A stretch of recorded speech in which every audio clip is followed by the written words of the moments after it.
Hello everyone, खुलुमबाय बयनिसिमबो आरो दिनैनि आंनि गोदान गुबुन मोनसे भिडिअ नोंथांमोनखौ फिन खेबसेबाव बरायनाय थाबाय लोगोफोर नै आंहा दिनै गरम बोथोर जिहेतु मा जागोन मा मागोन मोनदों आरोना ओंख्रिफोरखौ थ' आङो संबाय नै नारजि आरो अमा मेजेम नै लोगोफोर अमा देसि नङा बियो अमा थावख्रिबो नङा अमा गावरावसो आरोना लोगोफोर थ' जाबाय आरोना आंना ओंख्रिया दिनैनि ओंख्रिया बेनो आरोना आंना जाबाय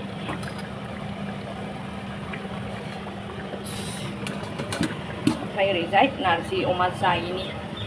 मिस्टा मैथा गोजा अमा आरोना नै बेबो जाबाय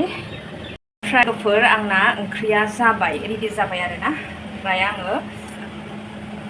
खाथियाव थानाय माने आंनि साखाथियाव थानाय आब'नो ओमफ्राय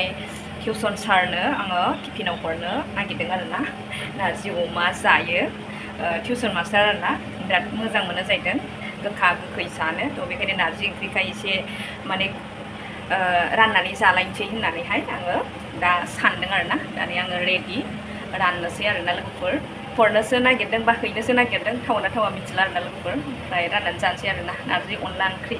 सबाय साम' बेफोरखौ रानलायनानै जालायनाय नियम दंखायोना थ' आंबो गोसोखांदों आरोना एसे आं संनायखौ जाहोनो थाखाय आरो हायनोसै आंबा संबाय आरोना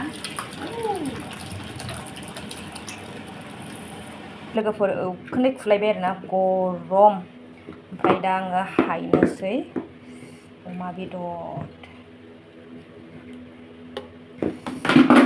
मेजेमसो दै अमा बेदरा खिन्थु नारजि अमा नालाय मेजेम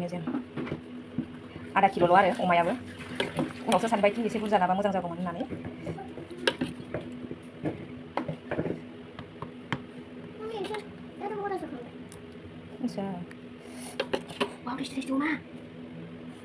लोगोफोर नै आङो बेदरखौ हिसाबनि रानबाय आरोना ओमफ्राय आङो बिदै हरनोसै आरो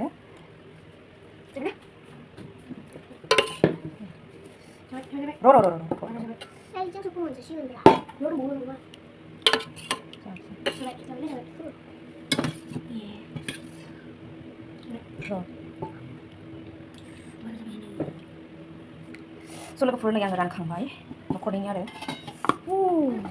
आं जानोसै प्लास्टिकआव लाना थांनो नागिरदों आङो बै बास्केटआव लाना थांनो लोगोफोर नारजि ओंख्रिया गुदुं नालाय थ' नै बेबायदि सिङाव जि होबाय टिफिन नै बेबायदि खालामबाय आरोना नोलांदो थ' सानैया थाब फै ओंखाम जानांगौ